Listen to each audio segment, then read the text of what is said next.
एक ही उपाय है, गुरुदेव की शरण। जय श्रीहित हरिवंश विचारिकै, मनुज देह गुरु चरण गहे। सकहित सब परपंच तजी, कृष्ण कृष्ण गोविंद कहे। महाप्रभु हरिवंश चंद्रजू कह रहे हैं, विचार करके देख लो सार क्या है। जितना तुम कुछ जो भी कर रहे हो, इसमें सार क्या है? यदि भजन नहीं हो रहा, सब निस्सार है, व्यर्थ है तुम्हारा जीवन। जिन हरि भगति हृदय नहीं आनी, जीवित सब समान त्रय प्यानी। वो मरा हुआ डोल रहा है, मुर्दा है। आप कहोगे किसी जीवित को मुर्दा कैसे कह सकते हो? जो विषयों के अधीन है, भोगों के अधीन है, मलिनता को लिए हुए विचर रहा, वो मरा हुआ ही तो है। जीवित तो तभी माना जाए जब वो निर्विषय हो जाए, सच्चिदानंद भगवान के रस में डूब जाए। तो कैसे इससे हम आगे बढ़े? माया प्रपंच से कैसे आगे बढ़े? हमारा मन तो बड़ा मलिन हो गया, और भजन साधन निर्मल मन से होता है। तो बोले गुरुदेव की शरण लो, विचार करो, कोई और उपाय नहीं। जैसी हरिवंश विचार कै, मनुज देह गुरु चरण गए। ये मनुज देह की सार्थकता गुरु चरणों में। क्या बहुत दुर्लभ है सदगुरु का सानिध्य प्राप्त होना। आप लोगों को अनुभव भी नहीं आ रहा है, इसलिए कि आपके अंदर भूख नहीं है प्रियालाल की। अगर भूख होती ना, तो फिर आपको जो स्वाद मिलता, फिर आप कह देते पायो जी पायो, मैंने राम रतन धन पायो, वस्तु अमोलक दी मेरे सतगुरु, जिस दिन बढ़त सवाय। उपदेश दे देना, मंत्र दे देना कृपा का लक्षण है। आपके ऊपर कृपा है इसलिए मिल गई। लेकिन हाथ पकड़ के श्री जी के हाथ में दे देना बड़ा दुर्लभ विषय है। ये एक सदगुरु भगवान ही ऐसी कृपा करते हैं कि अपने जैसे अधमों को उपदेश, मंत्र, नाम और शासन और दुलार, इसके द्वारा हमारे मन को अधीन करके प्रियालाल के प्रेम में डुबो देते हैं। इस मल को केवल सदगुरु रूपी रीठा ही साफ कर सकता है, दूसरा नहीं। हरि आपको डांटेंगे नहीं। हरि तो बोल दिए, अवश्य में वो भोक्तव्यम कृतम कर्म शुभाशुभम, जो तुम करोगे भोगोगे। लेकिन सदगुरु ऐसा नहीं, करो तुम भोगेंगे हम, चिंता मत करो। ये बात कहीं नहीं मिलेगी। तिहारे आगले पाछले अपराध हरिवंश खेवी। महाप्रभु हरिवंश गुरु है। गुरु हरिवंश क्या कह रहे? तिहारे आगले पाछले अपराध हरिवंश खेवी। ऐ शरणागत, तू चिंता मत कर, चिंतन कर मेरी प्रियाजू का। अगर भूल चूक से अपराध बन जाएंगे, मैं उसे भोगूंगा। तुम चलो श्री जी के पास। ये त्रिभुवन में ऐसा दयालु कोई नहीं गुरुदेव जैसा। वो हमारे क्षुद्र दोषों को ना देख करके अपनी कृपा से हमें वो महान रस देते हैं जो किसी साधना से नहीं मिलता है। अगर गुरु सानिध्य मिल गया है तो प्रमाद मत करना कभी। बहुत बढ़िया अवसर मिला है, निकल जाओ। आपको विशेष साधना नहीं करनी पड़ेगी। नौका में बैठे हो, हिलो डुलो मत, उसका बैलेंस मत बिगाड़ो। यद्यपि डूबेगी नहीं, अविनाशी नौका है, पर तुम भयभीत हो जाओगे, तुम परेशान हो जाओगे। नाविक बड़ा खिलाड़ी है, उसको कोई परेशानी होने वाली नहीं। नाव सच्चिदानंदमय, वो डूबेगी नहीं, तुम परेशान हो जाओगे। नाव में बैठे बैठे तुम घबरा जाओगे, तुम भयभीत हो जाओगे, तुम अशांत हो जाओगे। अपने हृदय में एक बात ठान लो। देखो, जीवन तो लोग तुच्छ चीजों में दे देते हैं, पता नहीं कैसा तुम्हारा व्यापार है, कैसा तुम्हारा बुद्धि का विचार है। एक साधारण संबंधों में अपने जीवन को न्यौछावर कर देते हो आप। पति पुत्र परिवार नाना प्रकार के एक एक में अपने जीवन को न्यौछावर कर देते हो। प्रियालाल की शरण में आने पे तुम्हें डर क्यों लग रहा है? वो तो निर्भय हैं। इनकी शरणागति का स्वरूप ही है निर्भय, निश्चिंत, निशोक। और सनातन हमारे अंशी हैं, हमारे स्वामी हैं, हमारे प्रीतम हैं। बहुतों को प्यार करके जीवन का जीवन दे दिया। एक बार इनका पाणी ग्रहण स्वीकार करो। देखो, आप लोग पाणी ग्रहण स्वीकार करते हैं, कैसा भी हो जीवन निर्वाह करते हैं। इनके तो वेद यश गाते गाते थकते नहीं हैं। ये तो अजान बाहु अभेद भुज दंड मूल है। इनके हाथ में हाथ देने में तुम्हें क्या परेशानी हो रही है? चाहे जितना भटक लो अनंत जन्मों में, विश्राम तो यही मिलेगा आके। काहे को लंबी यात्रा करोगे? इसी जन्म में विश्राम गृह में पहुंचो। श्री वृंदावन विश्राम, महाप्रभु कह रहे हैं विश्राम स्थल कहां है? श्री राधा जुग चरण निवास, प्यारी जू के गोरे चरणारविंद के समीप। जब हम विचारधाराएं देखते हैं तब लगता है तुम समर्पित क्या हो, शरणागत क्या हो।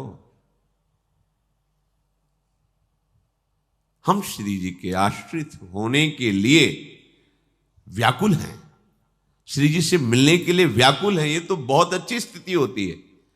अपने लोग तो विषय भोग के लिए व्याकुल हैं, कहलाते हैं श्री जी के, और चाहते हैं विषय सुख, चाहते हैं संसार का अनुकूल भाव। कैसी विपरीतता है, कैसी विपरीतता! बड़ा विचित्र माया का आकर्षण है। अब इस विचित्रता में भारी विचित्रता गुरुदेव की कृपा है। बस ऐसी दुरंत माया को परास्त करके आपको निकाल के श्री जी से मिला दे, वो एक ही शब्द है केवल, वाहे गुरु बोलो, सदगुरु बोलो, गुरु बोलो, गुरुदेव जय गुरुदेव, कुछ भी बोलो, वो एक ही है जो आपको बचा सकता है, दूसरा नहीं। बड़े कृपाल, कृपा की मूर्ति, कृपा रूप जो वप धरे हो, साक्षात प्रिया प्रीतम की कृपा मूर्तिमान देह धारण करके हमें उस महासुख में निमग्न करने के लिए घसीट रहे।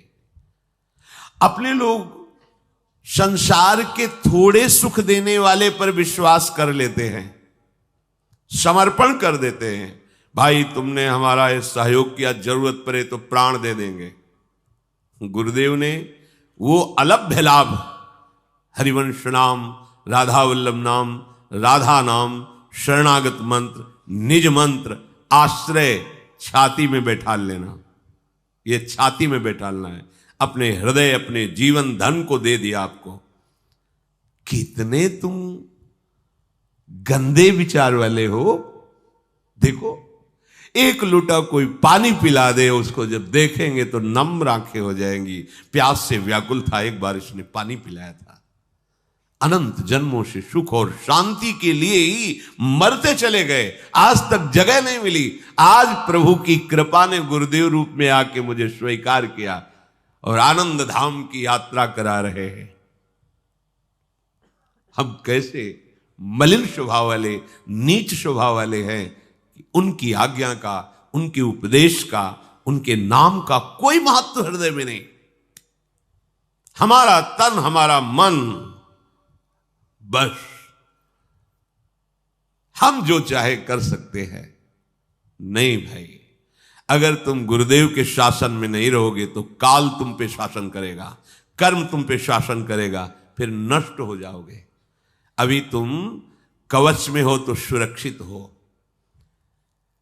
याद कर लेना, पूरे जीवन में इसका अनुभव कर लेना, जहां कहीं गुरु आज्ञा का उल्लंघन करोगे वहीं फंस जाओगे, नष्ट हो जाओगे। अगर कृपा न बचाए तो जीवन भर तुम दंड उसका भोगोगे। गुरु रीठा मन मैल मिटावे, सदगुरुदेव भगवान कृपा करके तुम्हारे मन को निर्मल करते हैं। मन निर्मल करने में बड़ा श्रम लगता है।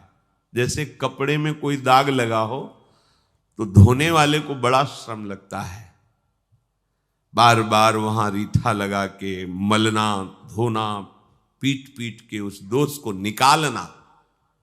ऐसे ही परम कृपालु गुरुदेव करते हैं, हमको शासन में लेकर, डांट कर, धुलार कर। ये हरि नहीं करते, ये हरि का कृपा रूप गुरुदेव करते हैं। सच्ची सच्ची गुरुदेव की कृपा ना हो तो परमार्थ का मार्ग ही ढका रहता है, मिलता ही नहीं है। चाहे जितना ज्ञान विज्ञान बघारो, वो अंतरात्मा में मार्ग प्रकाशित नहीं होता है। ये तो गुरु कृपा ही केवलम मोक्ष मूलम, गुरु कृपा। शरणागति का मतलब होता है कुम्हार की मिट्टी। सीधी भाषा में समझ लीजिए, आप कुम्हार की मिट्टी हैं। अब उस मिट्टी के साथ वो कुम्हार कैसा बर्ताव करता है सबको पता है। पहले एक मजबूत डंडा लेकर उसे कूटता है।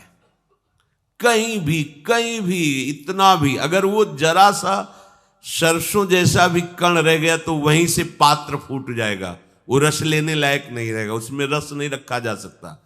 एकदम महीन। फिर पानी डाल के पैरों से गूंथता है, फिर हाथ में लेकर उसे बार बार गूंथ के और मुलायम करता है, फिर चाक पे चढ़ाता है, जैसा चाहता है वैसा आकार दे देता है। यह है शरणागति।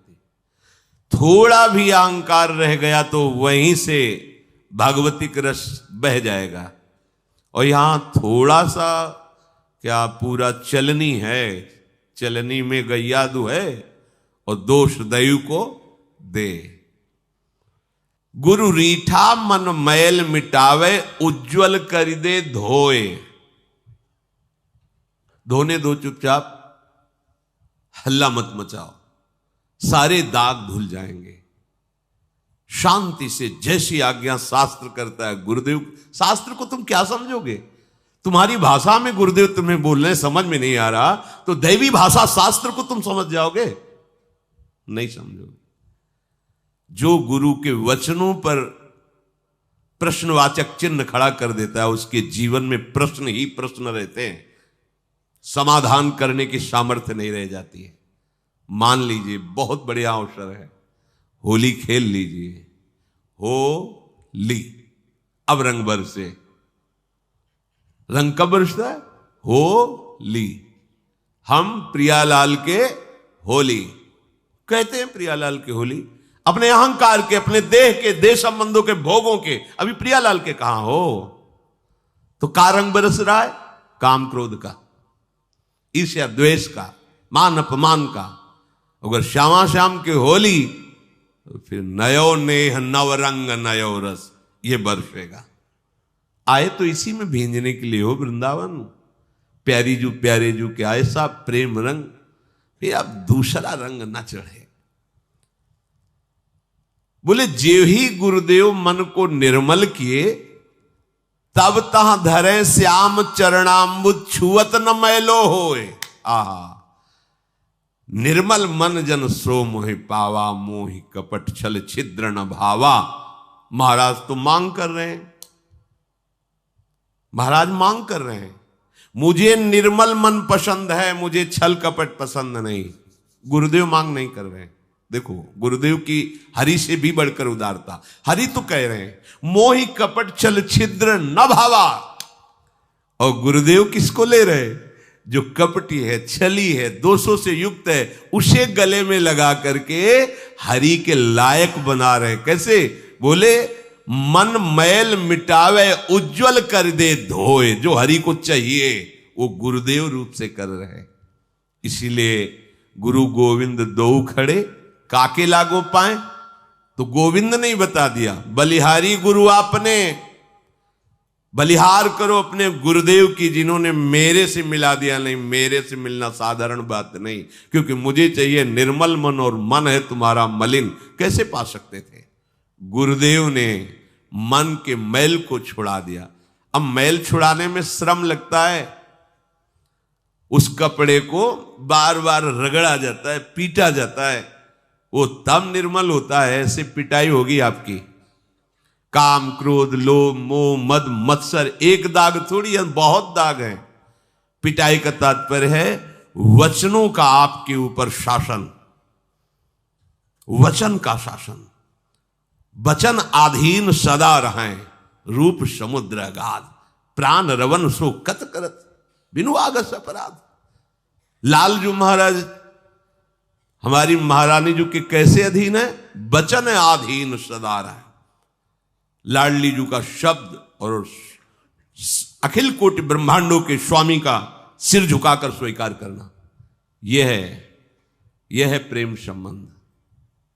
वचन आधीन सदा रहे। त्रिभुवन के जितने भी बड़े बड़े महात्मा ऋषि सब हुए हैं, इन्हीं लालजू महाराज के चरणों की रज से हुए हैं, इन्हीं चरणों का आश्रय लिया है। और हमारे लालजू महाराज हमारी प्यारी जू के कैसे, इसीलिए हम रस चर्चा करने में घबराते हैं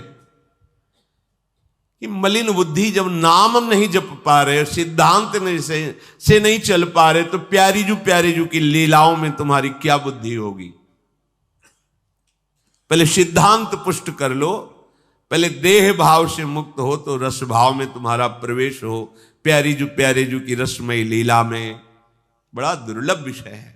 ये वृंदावन धाम है, प्रिया प्रीतम का महल है। यहां की कृपा से पहले हृदय की मलिनता नष्ट हो, स्त्री पुरुष भाव नष्ट हो, भोग भावना नष्ट हो, तब जाके कहीं हम ऐसी अध्यात्म की ऊंचाई पर पहुंचे जहां प्यारी जो हमें प्राण प्यारी लगने लगे।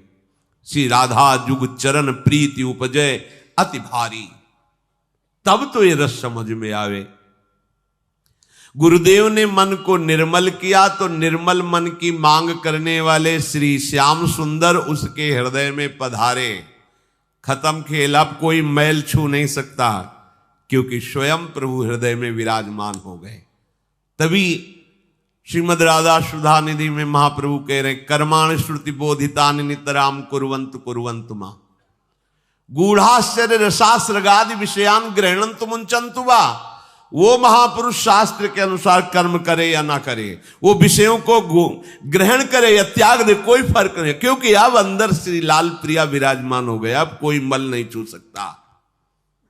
पर हमारा चश्मा तो मल वाला लगा है, तो हम वहां भी मल का ही दर्शन करते हैं। ये रस जान दूध सिंघिनी को कनक पात्र ठहरावे, कुंदन बने ताप जग सही सही तब रस परसन पावे। ये सिंघनी का दूध है वृंदावन का प्रेम रस, इस स्वर्ण पात्र में टिकता है। गुरुदेव के बच्चा बन जाओगे तो वो तुम्हें स्वर्ण पात्र बना देंगे। कुंदन बने ताप जग सही सही तब रस परसन पावे।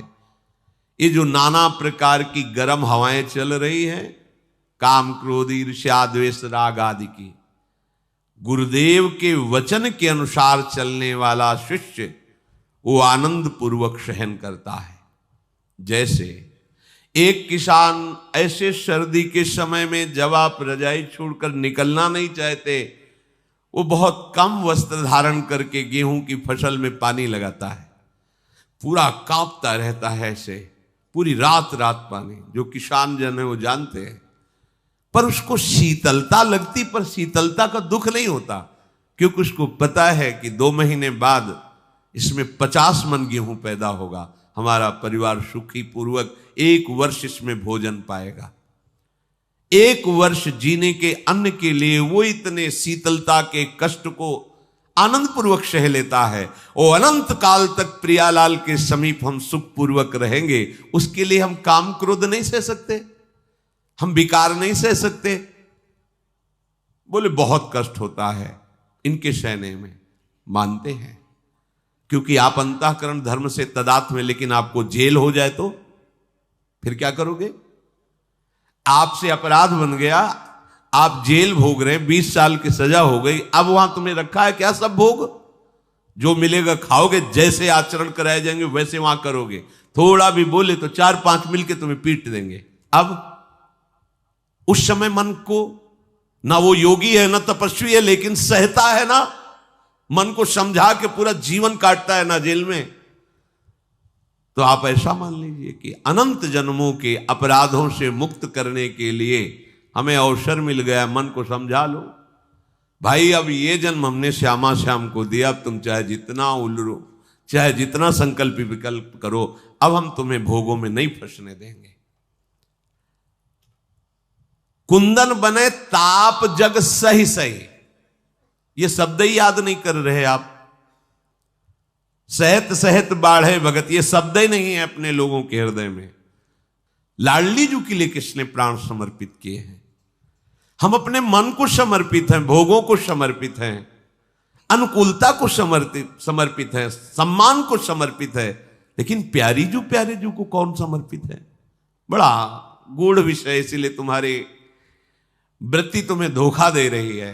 नहीं नहीं, सावधान हो जाओ। तात मात सुत दार देह में मति अरुझय मति मंदा, अय मति मंद हित कुशोर को होए चकोर तू लख वृंदावन चंदा।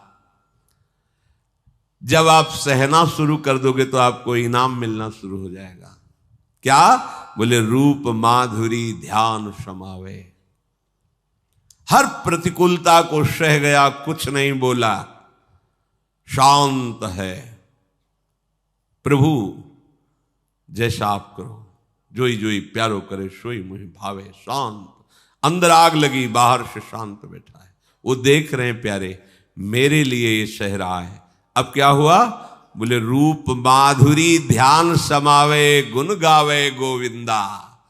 हृदय में ऐसी भक्ति की बाढ़ आई, सब जलन मिट गई, अनंत जन्मों की जलन मिट गई, आनंद मगन हो गया, भगवान का यश गान कर रहा है, सामने रूप माधुरी विराजमान है, प्रिया प्रीतम संग है। अब हो लिया तो आनंद ही आनंद, आनंद के मार्ग में हमारा प्रवेश हो गया है। अब चूकिए मत, मां मनुस्मरण, बार बार भगवत स्मरण करे। अपने लोगों को जो प्राप्त हुआ है बहुत दुर्लभ है।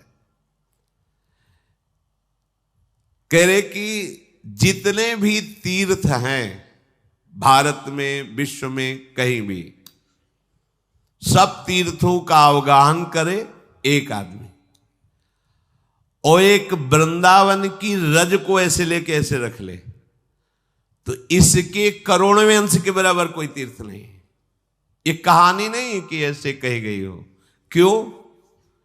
क्योंकि जिनके चरणों को पूरा विश्व नमन करता है, वो लालजू महाराज जिन गोरे चरणों को अपने हृदय रूपी संपुट में छुपा के रखते, उन चरण चिन्हों से चिन्हित ये भूमि है। तज तीरथ हरि राधिका, तन दुति करी अनुराग, जिहि ब्रज के निकुंज मग, पग पग होत प्रयाग। यहां वृंदावन में एक कदम चले, तीर्थराज प्रयाग के वास और अवगाहन का फल आपको मिल रहा है। कैसे अपार महिमा! देखो, जैसे दूध पीने से श्रद्धा शक्ति तुरंत बल आता है, तो उस बल का प्रयोग आप कहां कर रहे हैं?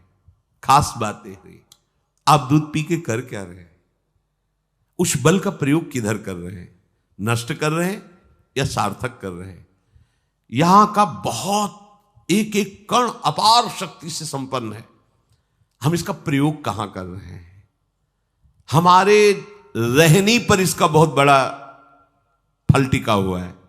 हमारी रहनी गलत हो रही है। हमारा जो महापुरुषों के द्वारा वृंदावन सेवन करने का भाव रहा है, उससे विलग हो रहा है। इसीलिए ये प्रभाव जो वर्णन किया जा रहा है हमारी समझ में नहीं आ रहा है। भला ऐसा कैसे प्रभाव हो सकता है? एक एक पग पर यहां प्रयाग, प्रयागराज को पावन करने की सामर्थ्य किसी और तीर्थों में नहीं, क्योंकि सब तीर्थ प्रयागराज में अपने को पावन करते हैं जब वो कुंभ पड़ता है। प्रयागराज यहाँ की परिक्रमा करके एक बार रज में लौटते हैं और फिर इतनी सामर्थ्य आ जाती कि 12 वर्ष तक सब तीर्थों को पावन करते रहते। फिर यहां पग पग पर प्रयाग है, जेहि ब्रज केल निकुंज मग पग पग होत प्रयाग। गुरु ने बतायो राधा मोहन हूं गायो सदा, सुखद सुहायो वृंदावन गाढ़े गहिरे। सदगुरुदेव ने बताया और स्वयं प्रिया प्रीतम ने अपने श्री मुख से जिस महल का जस गाया, ये वृंदावन धाम है, इसे बहुत गाढ़े से पकड़ लो। गाढ़े से पकड़ने कुछ भी हो जाए, वृंदावन के सिवा हमारे जीवन में किसी भी तीर्थ या किसी भी पुरी या किसी भी धाम का कोई आश्रय नहीं रहेगा, केवल वृंदावन। आप गृहस्थ हैं, बाहर जाइए, वृंदावन भाग के आइए। जैसे छुट्टी होने पर अपने घर जाते हैं, ऐसे आप ड्यूटी के लिए बाहर जा रहे हैं, आपका घर श्री धाम वृंदावन है, ऐसे आश्रय से पकड़ो। या इस सीमा के बाहर प्राण भले निकल जाएं, जीवित नहीं जाएंगे, या ऐसा नियम, दोनों भाव आपको श्री जी से मिला देंगे। बड़े भाग्य हैं जो वृंदावन वास कर रहे। कह रहे अद्भुत अद्भुत महिमंडन परे ते परे, जीवन को लाहु हाहा क्यों न ताहि लहुरे। बड़ा अद्भुत वृंदावन, बड़ा अद्भुत वृंदावन। ये ब्रह्मा की सृष्टि से परे है, भगवान शेष जी के फण में विराजमान ब्रह्मांडों में नहीं, ये भगवान की चिदानंदमयी सृष्टि है। यहां हमारे नेत्र चूंकि पार्थिव है इसलिए हम नहीं देख पा रहे, पर महापुरुष जन कहते हैं अगर जीवन का लाभ लेना है तो वृंदावन धाम को हा हा कह के तात्पर्य कि हाय इतना बढ़िया अवसर है और आप अपने जीवन को नष्ट कर रहे हैं। थोड़े से सुख के लिए, थोड़े से जीवन में हम कैसे फंसते चले जा रहे हैं। ये मुक्त होने का अवसर, फंसने का नहीं। कैसे समझाएं? बस जैसे आंखों का अंधा, उसे कहा जा रहा है आगे कुआं है मत गिर जाके, उसको लगता है हमें बहला रहे हैं, हमारा अभ्यास हम निकल जाएंगे। हमारी ऐसी कुछ दशा है। शास्त्र और गुरुजन कहते हैं आगे गड्ढा है, गिर जाएगा तू। ओ तुम क्या जानो, हम बहुत बार पार हुए हैं, अब भी पार हो जाएंगे। नहीं, ऐसा नहीं है। तुम जिसे देख नहीं पा रहे उसे वो संबोधन करके तुम्हें बचाना चाहते हैं। बोले आनंद को घन छायो रहत निरंतर ही सरस सुदेशो पपीहापन बहुरे। वृंदावन का रंग कौन खेल पाएगा? जो पपीहापन में होगा, चातक का प्रण। जैसे चातक पी पी कह के पुकारता रहता है और अपने मेघ प्रीतम को देखता रहता है। मेघ प्रीतम गड़गड़ाहट से ओले बरसा के उसे पीड़ा पहुंचाता है। दूसरे पक्षी कहते ले इसका फल, बहुत पी पी कर रहे थे, देखो ना डांट रहा है मेघ और ओले बरसा रहा है तुम पर। तो कहता है ये तुम्हें लग रहा है, मुझे तो ऐसा लग रहा है मेरा प्रीतम आनंदित हो रहा है।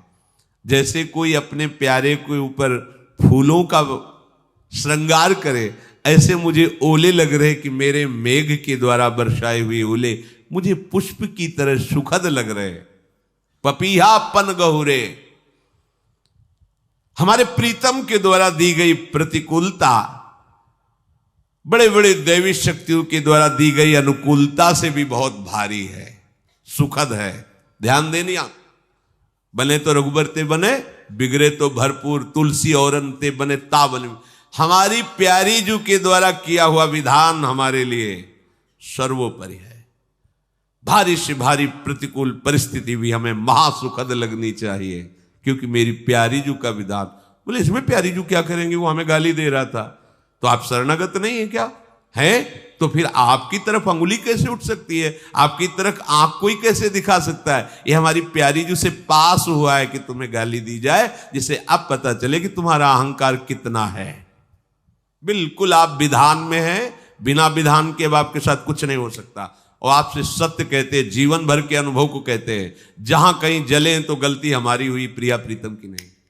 पूरे जीवन का अनुभव खुली बात कहते हैं। कभी हमें जलन हुई, कभी असंतोष हुआ है, कभी हमें विषाद आया है, तो उसमें मेरी सोच की गलती हुई है प्रिया प्रीतम की तरफ से, कभी नहीं, कहीं नहीं। अक्षर अक्षर का चिंतन, क्योंकि अपने लोग कोई बाहर के क्रियाओं का चिंतन नहीं, आंतरिक चिंतन होता है। हमसे चूक हुई तो हमें जलन होगी, हमसे चूक हुई तो हमें विषाद होगा। नहीं, आज तक कभी विषाद, भले कोई गाली दे, भले कोई मारे, भले भूखे रहे, विषाद नहीं हुआ। विषाद तब हुआ है जब हमारी चूक हो गई है, हमारा चिंतन बिगड़ गया है। हम वस्तु चिंतन की जगह व्यक्ति चिंतन किया, तभी हम जले, तभी हम परेशान हुए हैं। पपीहा का प्रण लेने वाला वृंदावन के रंग में खेलता है। अपने प्यारे के द्वारा दी गई प्रतिकूलता, यदि प्रतिकूलता नजर आती तो प्रेम कैसा आपका? यही तो खास बात है। हम श्री जी के, हमारे माई श्यामा जी को राज बोल दिए, अंतर में देखो ये बात गई क्या? हमारे माई श्यामा जी को राज। एक बार मजनू लैला के दीवाने सब कोई जानता है। लैला राज घराने से थी। उसने संपूर्ण नगर में गुप्त रूप से जितनी भी दुकानें थे सब पे कह दिया, अगर मजनू कुछ भी खाना चाहे तो उससे पैसे न मांगे जाएं, उसकी इच्छा के अनुसार उसको भोजन दिया जाए, क्योंकि मेरे प्रेम में बावरा है। जिससे मांगे, जब लोगों ने देखा ना पैसे मांगे जाते थे ना तो कोई प्रश्न होता है, जो चाहे अंगुली ऐसे करे वो वस्तु उसे दे दी जाती। लाखों मजनू हो गए, रबड़ी पीने वाले, जलेबी हलवा पाने वाले, तो लाखों मजनू तैयार हो गए। हाँ लैला जलेबी। अब जितनी दुकान वाले हैं वो सब वहां हिसाब, तो उन्होंने कहा कि इतना एक मजनू कैसे खा सकते? बोले है ही नहीं एक मजनू, लाखों मजनू तैयार हो गए, हम किसको जाने कौन असली मजनू। तो उनका मजनू तो एक ही होता है, ये रबड़ी खाने वाले मजनू थोड़े थे। कह दो अब जब दुकान में कोई भी सामान लेने आवे तो सबसे कह देना कल शाम के लैला अपने मजनू से मिलना चाहती है। लाखों जितने मजनू बने थे, हाँ लैला, सब कोई देख नहीं पाता था उनको। पर्दा करके सामने आई और कहा मैं अपने मजनू के दिल का खून लेना चाहती हूं, कटोरा और छुरी सा। रबड़ी पीने वाले मजनू के पैर पीछे होने लगे। जो असली मजनू, उसने कहा आज मेरा प्यार सार्थक हुआ, मेरे प्यार की आज वृत्ति सार्थक हुई, क्योंकि आज कुछ देने का अवसर आया है। चाकू पकड़ी, जेवी से बोली बस ये रबड़ी खाने वाले मजनुओं को जेल में डालो, ये है हमारा मजनू। समझ रहे हो, हम रबड़ी खाने वाले मजनुओं की लाइन में हैं, खून देने वाले मजनू नहीं है।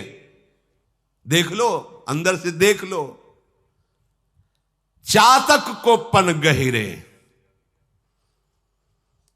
चातक उड़ता जा रहा था, कुछ पक्षी पेड़ में बैठे थे, कहा आओ थोड़ा विश्राम कर लो। बोले नहीं, ये मेघ के जल से सींचा हुआ वृक्ष नहीं है, इसको नीचे के जल से सींचा गया। हम केवल उसी वृक्ष में बैठते जो केवल मेघ से सींचा जाता है। चातक उड़ता हुआ जा रहा था, बधिक ने निशाना लगाया, बाण मारा, गंगा जी में गिर गया। ऐसे चोच कर ली मानो किसी पक्षी ने पूछा अब तो मरने जा रहा है, भागीरथी का एक बूंद मुख में चला जाए तो कल्याण हो जाता है। चोच के ऊपर उठाए, बोले मेरा नाम चातक है, मैं पीता हूं तो सिर्फ अपने प्रीतम मेघ के द्वारा दिया हुआ स्वाति का बूंद, नहीं तो मर जाऊंगा, लेकिन जीते जी गंगा का एक बूंद अपनी चोच पे नहीं आने दूंगा। यह है चातक प्रण। आनंद को घन छायो रहत ही निरंतर ही, पर इस आनंद घन की छाया में तुम तभी पहुंच सकते हो जब पपीहापन हो। मात्र एक श्यामा श्याम की निष्ठा, दूसरा कोई हृदय में नहीं।